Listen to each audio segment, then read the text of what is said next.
Hello! Good morning everyone! Andito ulit si Tutor Malos para magbigay sa inyo ng munting kaalaman tungkol po sa organization and management. Okay, so for today, ang ating tatalakayin ay staffing. Okay, so nasa second quarter na po tayo at tayo kasalukuyan sa week 10. So, at the end of our tutorial, you are expected to discuss the concept and nature of staffing and for you to analyze the process of recruiting, selecting, and training employees. Okay? So, nakaka-excite yung topic natin ngayon. But before anything else, let us make a quick review for last week's lessons. Okay? So ang question ko ay, can you recall the different organizational theories that we have discussed last week? Sige nga, paki-type in. So habang tina-type in ninyo, okay, mag-shoutout lang ako ha. Okay, so sa aking mga friends dyan, yung mga ka-victory group ko, andyan si Ate Ana, si Ate Joji, Ate Vic, si Florence, Julie, Ate Glo, Ate Alex, at saka si Love. Okay? So, hi kayo dyan! So, I hope na i-type in na ninyo yung sagot. Okay? Sige nga, kung naaalala ninyo. Ayan. Ito yung different organization theories na tinalakay natin last week. So, it is categorized into three.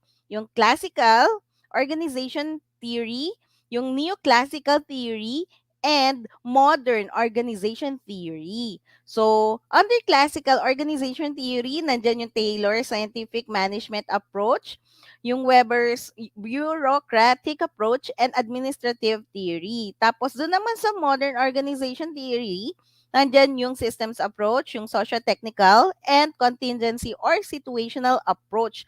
Sa totoo lang, napakaganda ng episode natin yon dahil for the first time, itong quarter, nung nakaraang quarter, ay nagtandem kami ni Tutor Rose, no? So I do hope na naantabayanan nyo yung episode na yon. Okay, so tuloy na tayo sa ating lesson for today. So ano nga ba ang staffing? So, bago ang lahat, alamin muna natin yung pinaka-root word niya, staff. Ano nga ba ibig sabihin ng staff? Tao. Tao sa loob ng organization. So, pag sinabi nating staffing, so ibig sabihin nito, ito'y proseso that deals with employment or employee, di ba? So, ang ibig sabihin kasi ng staffing, ang goal ng staffing is we are trying to obtain the best available people for the organization. Siyempre, para maganda ang magiging palakad ng ating kumpanya. Next is develop the skills and abilities of the people inside the organization. Siyempre, hindi naman sapat na sila ay magtatrabaho lang inside the organization, gagalaw lang sila or maging present sila, tapos tayo naman, in return, bibigyan natin sila ng remuneration. Kundi, siyempre, maganda rin kung i-develop natin sila at iti-train para umigi pa ang kanilang pagtatrabaho. Ngayon, paano natin malalaman kung paano ang staffing?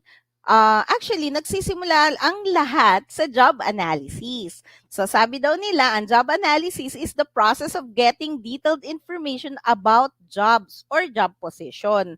So syempre, hindi naman, porkit naisip natin na may pangangailangan na manager or supervisor or even staff, ay bigla na lang natin siyang bigla na lang tayong mag-hire sa loob ng organization. Most probably, pag-aaralan talaga natin yan. Lahat ng bagay, lahat ng details about that particular job. So, it is categorized into two. We are studying or analyzing the job descriptions and also the job specifications. Okay?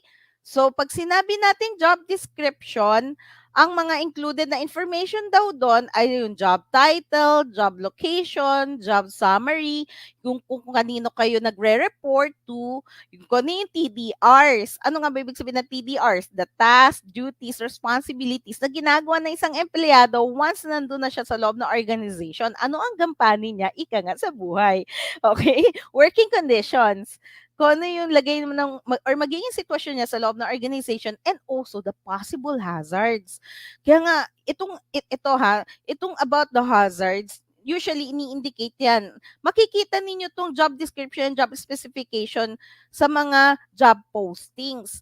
Ang pinaka madalas nating maririnig na job postings ay sa jobstreet.com, 'di ba? Most probably naririnig na natin siya lalo na kung tayo ay nag-a-apply ng trabaho.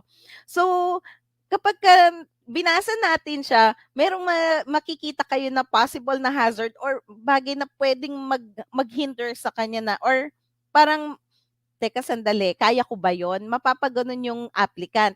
For example, "Are you willing to travel abroad?" Or, "Are you willing to do graveyard shift?"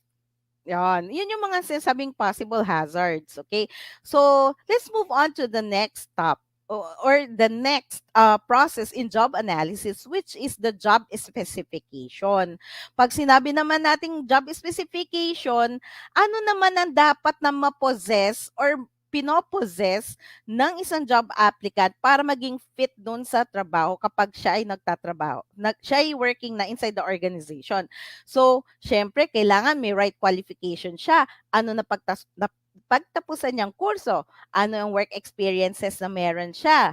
Ano yung trainings or anong skills, abilities, at personality na meron siya. And even yung kanyang emotional characteristics. Okay?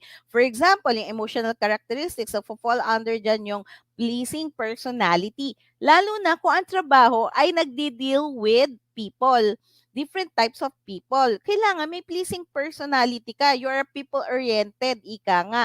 Hindi, kumbaga madali kang kausapin, mahilig kang ngumiti. So, yun yung mga sales job, marketing jobs, or customer service jobs. Okay?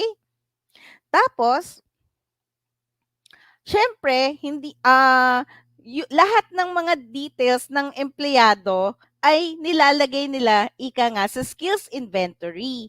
O, 'di ba? Maririnig natin yung word na inventory sa production. Ibig sabihin niyan, yung sa production inventory naman, ito yung kung saan natin nilalagak yung produkto. Pagka kunwari warehouse siya, doon natin ilalagak yung produkto. The same thing goes with skills inventory. So, lahat ng information daw na nandoon sa job specification and the job description ng isang tao or ng isang empleyado ay nilalagay dito. So, it consolidates the information about organization's current human resources. So, ibig sabihin ito yung ginagamit na database, ika nga. Okay? Nagsuserve siyang database ng lahat ng information tungkol sa isang empleyado and even all the employees inside the organization. So usually they are using HRIS o yung tinatawag na Human Resource Information System. Okay? Para i-kolekta lahat yon. And sa totoo lang, based on my experience, ang nagamit ko na before ay yung SAP software. Okay? So, doon mo makikita pati yung remaining leaves niya, yung kanyang salary, makikita mo rin doon, yung past work experiences niya, everything about sa work experiences niya, nandoon din, how long, yung tenure, yung, yung, yung pati yung skills na meron siya. Okay? So, lahat na nasa job specification. Okay? Ano pa ba? Ayun, teka lang singit ko lang kasi ang dami na nagpapa-shoutout. Nakakatuwa talaga. Shoutout para kina, okay, para kay Eileen Arzaga Sangeles. Okay, watching from APFEM Taba Elementary School. Okay, pati si Daisy Delphine Leopardas. Hi! At saka si Oel Legna from Aurora Senior High School. Hi po kayo dyan. Tsaka si Rosalie Pineda. Okay, section 11, ABM Beryl, watching from Aurora Senior High School, SDO Isabela. Hi po. Okay, so lipat naman tayo ngayon sa, okay, by the way, yung na-mention ko kanina, yung basic information found in skills inventory ay ito yon. Okay? So, yung skills, special qualification, salary, job history, company data, capacity of individual, and special preferences ng individual na yon. Okay? So, please, kung pwede nga, screenshot niyo yan para alam niyo kung ano laman ng skills inventory.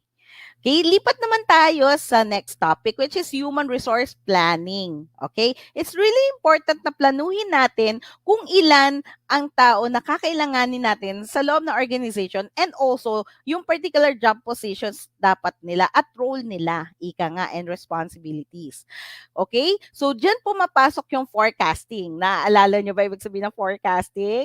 'Di ba? Kung make tayo ng review, ang ibig sabihin ng forecasting is anticipating of what's about to happen.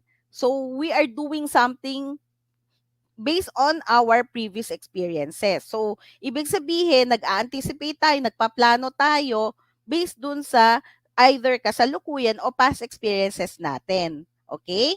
So ang tawag doon ay human resource forecasting kapag ka involve ang human resource planning. So, dito pumapasok yung two general terms, which is recruitment and selection. Actually, napag-iisa ito ng mga estudyante, ha? Based lang sa mga naririnig ko, pareho lang naman yun, ma'am, recruitment and selection. No, no, no, no, no, no, no. Okay? Magkaiba sila. Pag sinabi kasi nating recruitment, ibig sabihin, tayo naghahanap pa lamang ng possible na tao para sa particular job position. Samantalang ang selection naman ay nakapili na tayo. Ika nga, nakapili na tayo ng tamang tao para dun sa mga job positions na yon. Nakuha? Okay. So, ano nga naman ba ang methods of recruitment? Okay? Most probably, karamihan dito ay mga familiar na sa inyo. Dahil most probably din, may mga iba sa inyo, ilan-ilan sa inyo, naka-experience na rin na mag-apply ng trabaho. Okay? One of those is the advertisements. Nilalabas sa mga ads, sa mga newspapers. Okay? Pati sa magazines or anything na written or even digital. Okay? Next is unsolicited application. Ito yung usually tinatawag nilang walk-in application or sending resume via email. Alam niyo yung ganon. Yung tipong mag-a-apply lang si applicant, nakita, siguro naramdaman niya, parang baka may opening doon, nagbabaka sakali. Gagawin niya, sasubmit siya ng resume without knowing na baka naman mamaya wala namang opening. Pero sige, try ko lang. Okay? So, yun yon. Mag-walk-in siya or through email. Next is internet recruitment. Yan yung sinasabi na gumagamit na tayo ng power of internet. So, usually, ang platform na naririnig natin yan ay jobstreet.com. And also, yung mga talaga may marami ng job experiences, mas ginagamit nila ay LinkedIn. Okay? Next is the employee referrals. Ibig sabihin, meron nang nasa loob ng organization na natunugan yung job opening na yon, tapos ni-refer kayo. Okay? Kinuha yung inyong resume, tapos ipinasa doon sa HR. Next is the executive search firms o yung tinatawag nating headhunters. Ito ay a different organization to na nagpe-pay sila ng particular fee or I mean, yung organization na nangangailangan ng tao ay willing to pay for particular fee sa another organization which is the headhunter para maghanap ng tamang tao sa tamang posisyon. Okay?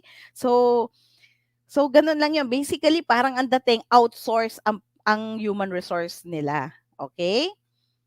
Next is educational institutions. Maaari na magpo-post sila ng job posting or ng kanilang advertisement sa mga eskwelahan, especially the colleges. Kasi alam nila na most probably may mga fresh graduates diyan na nag-a-aspire apply ng trabaho pagka-graduate nila ng college. So, ang gagawin, magpo-post sila doon sa mga bulletin board ng school premises.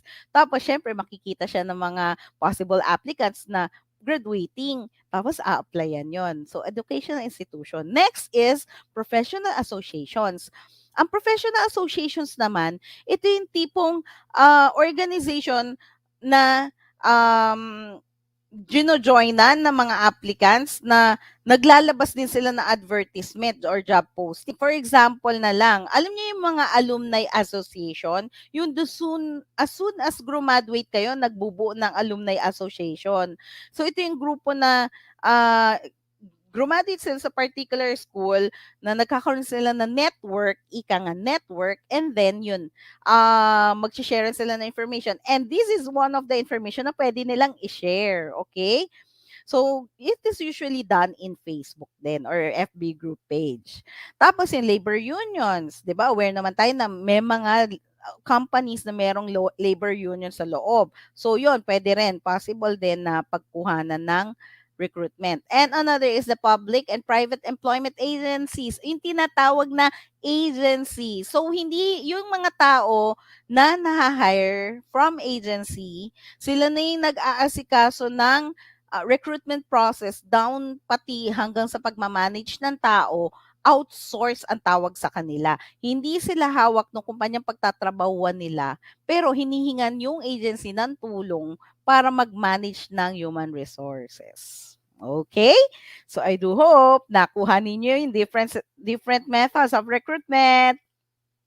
Okay, so ito naman ang selection procedure.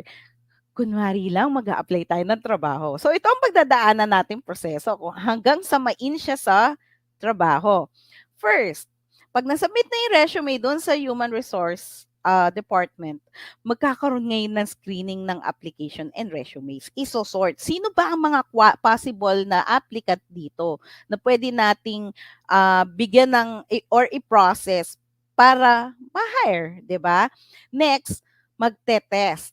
Kapag nakita nilang, uy, possible to, qualified to, bibigyan kayo ngayon ng set of tests. Okay? And sometimes credentials. Tapos, after nyong pumasa dun sa series of tests na yon, i-interviewin na kayo. Okay? So, ngayon, yung mag-i-interview sa inyo, depende sa job position na applyan ninyo. Usually kasi, ang staff ay ini-interview ng directly reporting na to na supervisor. Yung supervisory position naman, usually ang nag-i-screen or nag-i-interview sa inyo ay ang manager ninyo. Okay? Tapos, after nun, pag pumasa kayo, dyan na yung magba-background check na sila sa inyo. Tapos, kukuhanan na kayo ng references ninyo para tingnan ko ano ba, paano ba kayo magtrabaho, paano kayo makisalamuha.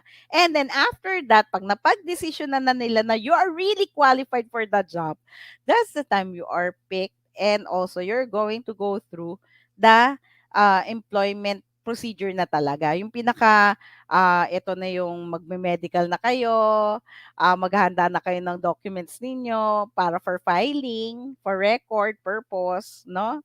Okay. Now, punta naman tayo sa testing. Na-mention ko yung testing, okay? Pero bago ang lahat, okay, shout out muna tayo. Okay. So, kanina ako huminto. Ayan, andyan si Mark John Paul Afalia. Nako, hi! Watching from Cacahuate National High School. And si F. April Carpio from Aurora Senior High School din. Hi sa inyo! Si Rose Jane Bason. Si Rosalie Pinata, nag-hi ulit. Si Ian Reglos. Si Daniel Altea Pancho Carnate. Okay? Naku, yung school ninyo ha, ang dami pala nanonood dito na Aurora Senior High School. Hi sa inyo, si Yingsan, si Desiree Arena, si Shun Sain Martinez Linga, Novel Vino. Hi sa inyo, mga ABM students. Hi talaga sa inyo. Nako, nakakatuwa talaga, no? Ang dami bumabate. Okay, so punta naman tayo ngayon sa testing. Okay?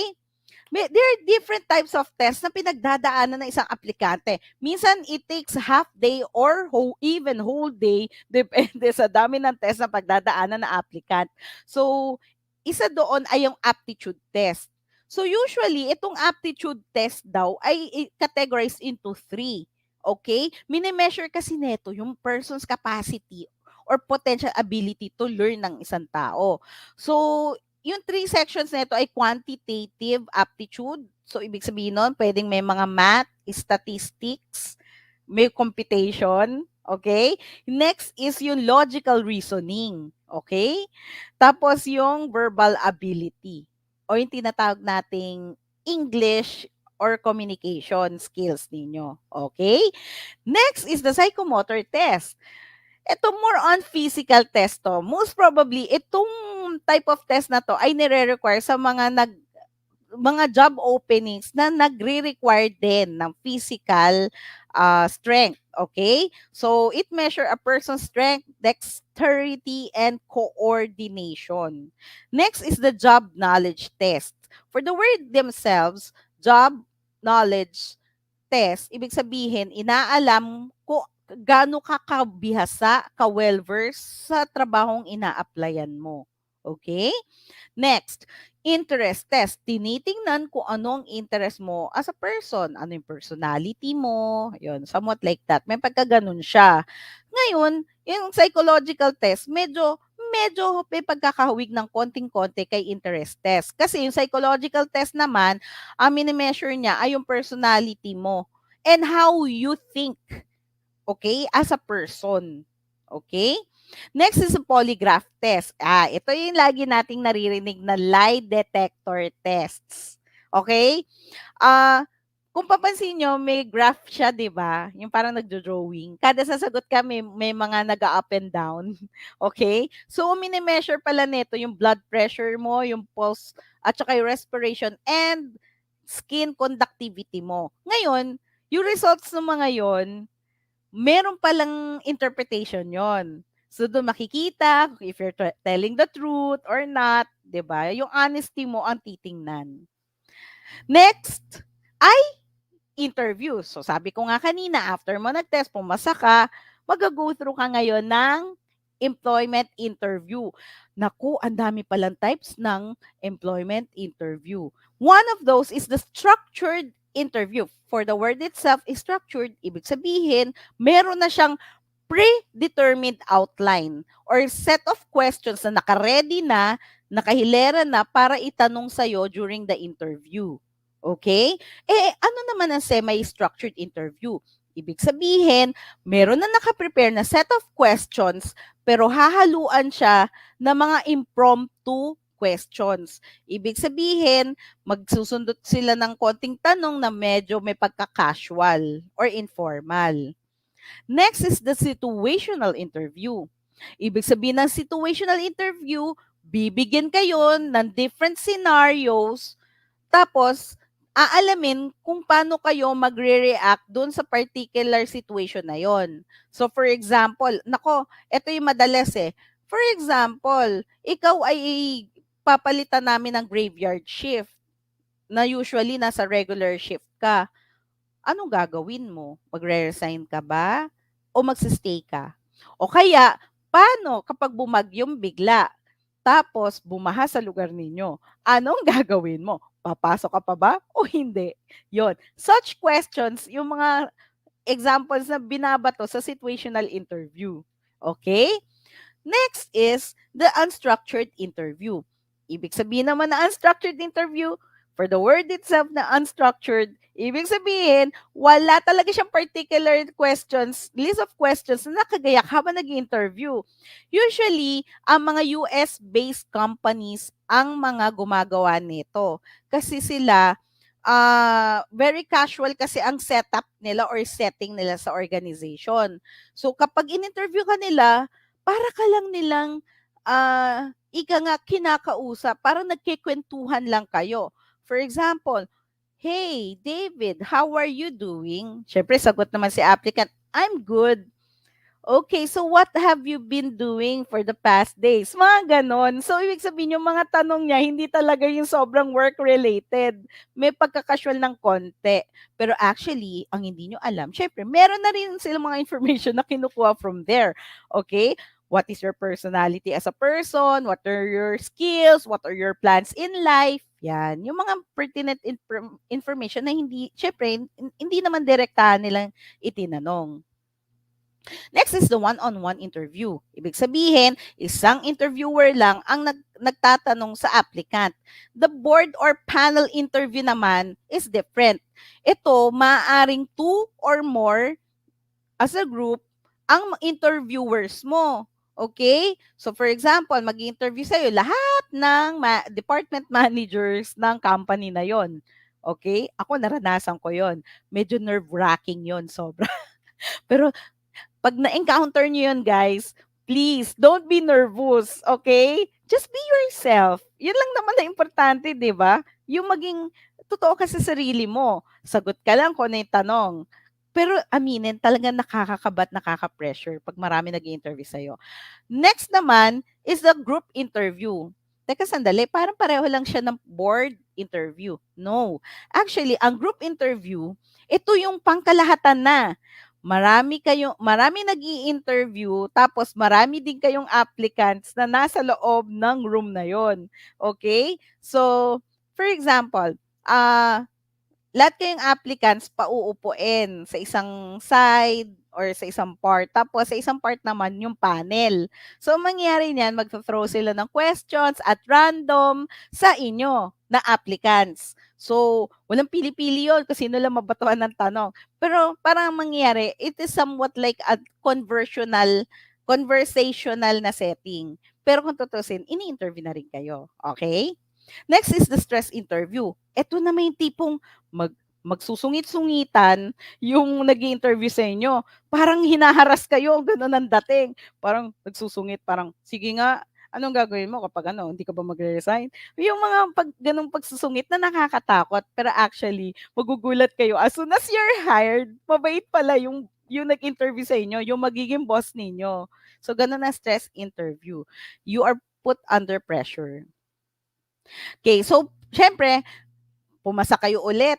Congratulations, okay? So, doon naman papasok ang background and reference checks. So, sabi daw nila, there are 3 types of references. Personal, academic, and past employment. Pag sinabi natin personal, sa muna kaibigan natin, kakilala natin, or kamag-anak natin. Pag sinabi naman academic, ito usually yung ating mga dating guro. Tapos yung past employment naman, usually yung mga dati nating naging boss.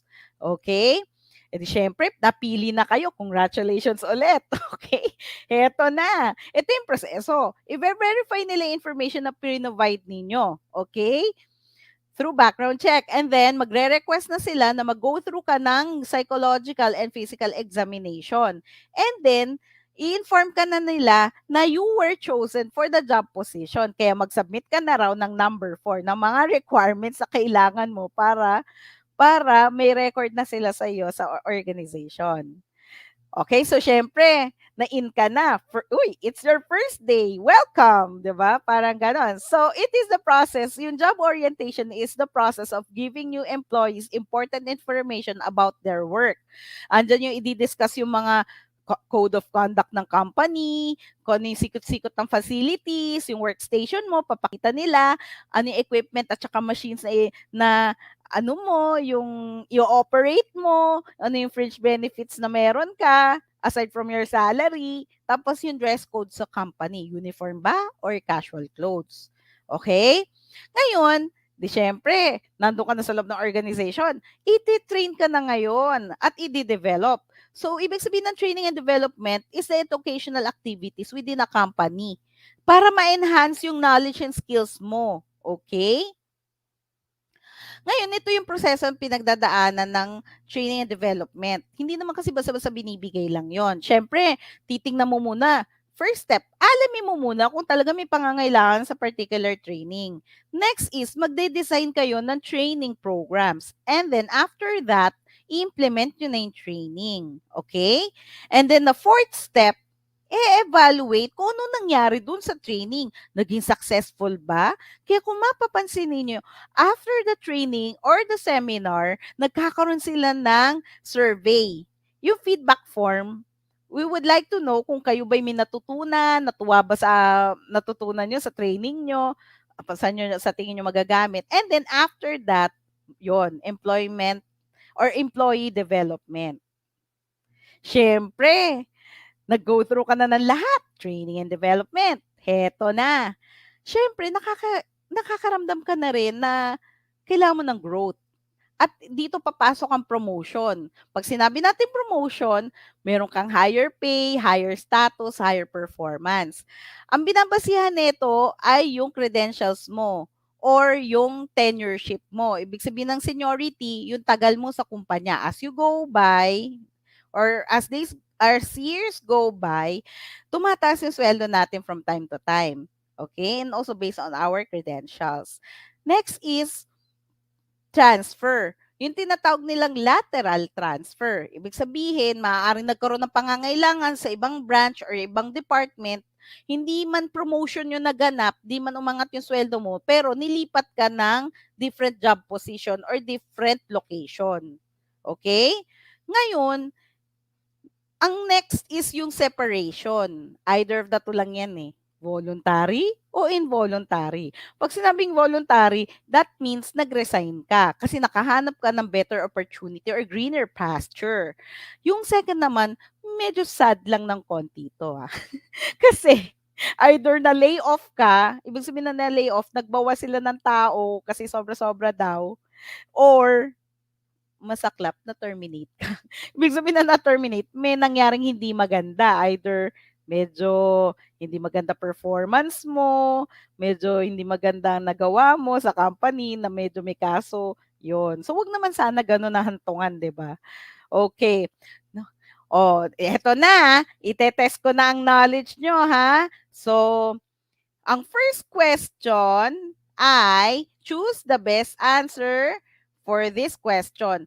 Tasks, duties, and responsibilities or TDRs are specified in A.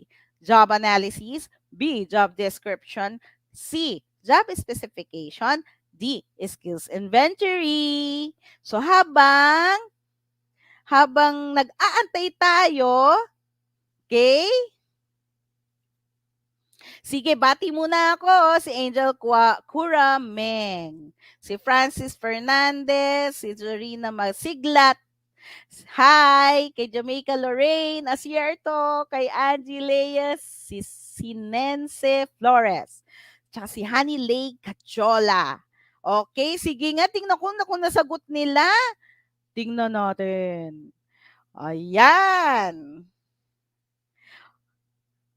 Okay, ang galing naman. Job description. O, di ba? Di ba? Naalala niyo yung TDR? Pinaliwanag ko kanina. Okay, punta tayo sa number 2. All our basic information found in skills inventory except, okay, special qualifications, job history, salary, loans. Sige nga. Tignan nga natin. Okay, bago ang lahat, mag-hi muna ako kay Mary Grace Pangilinan, kay Kayla Ignacio, kay Rhea Javier Benitez, kay Chris Silly Valdez. Sige nga, tingnan natin kung meron ng sagot. Charan! Loans. Di ba hindi naman siya nakalista kanina doon? At saka isa pa, personal na masyado yung matter ng loan. So, hindi naman nila kailangan indicate yon. Okay? Not unless na in-house loan. Ibig sabihin, sa loob ng kumpanya siya nag-loan. Pwede yon. Pero bihira lang yon. Kasi usually talaga, tayo yung naglo-loan outside our organization. Yun yung usual setup. Next, this external method of recruitment is also referred to as headhunters. A. Employee referrals. B. Executive search firms. C. Labor unions. D. Professional associations. Isip-isip habang bumabati. So, andito si Jeneline Cayetano. Hi! Lourdes Pedro. Si Mark Lawrence Coral. Si Jessica Coloma. Alisa Corpus. Hi! Okay. Thank you for watching. Ito ang sagot. Taran! Executive search firms. 'Di ba? Kanina or headhunters. Second to the last, blank test is used to measure personality characteristics of the applicant during the recruitment process. A. Psychological test. B. Polygraph test. C. Interest test. D. Aptitude test. Sige nga, isip-isip ulit. Andyan si Hi, kay Kathleen Pearl Abrogena, kay Juliana Beatriz Abugo, kay Jao Mercado. Hi! Okay, sagot ay psychological. Diba? Last. In this type of interview, the interviewer asks the applicant to answer set of prepared questions. First, stress interview. B, panel interview. C, structured interview. D, unstructured interview. Ano nga sagot? Sige nga. Tingnan natin.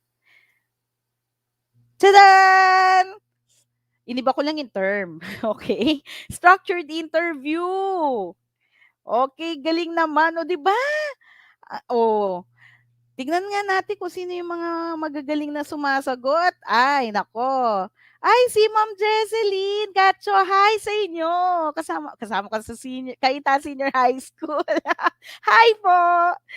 Okay, so heto na. Ako'y natutuwa sa totoo lang na marami po ang sumubaybay ng episode na ito. Marami tayong natutunan na naman once again. Ito ang aking kasama, si Tutor Rose, no? Hopefully din, maulit yung aming tandem, no? Yung episode na yon. Okay? So, ito si Tutor Malo, bigay sa inyo ng kaalaman. And before I forget, please have the screenshot of this QR code para magbigay ng feedback. Siyempre, gusto namin pagpabuti pa ang aming ginagawang serbisyo para sa inyo. Okay, ang ating lesson for next week ay compensation or wages and performance evaluation. So, ako'y natutuwa, nakatapos tayo ng isang magandang lesson. Maraming salamat. Hanggang sa muli. Bye!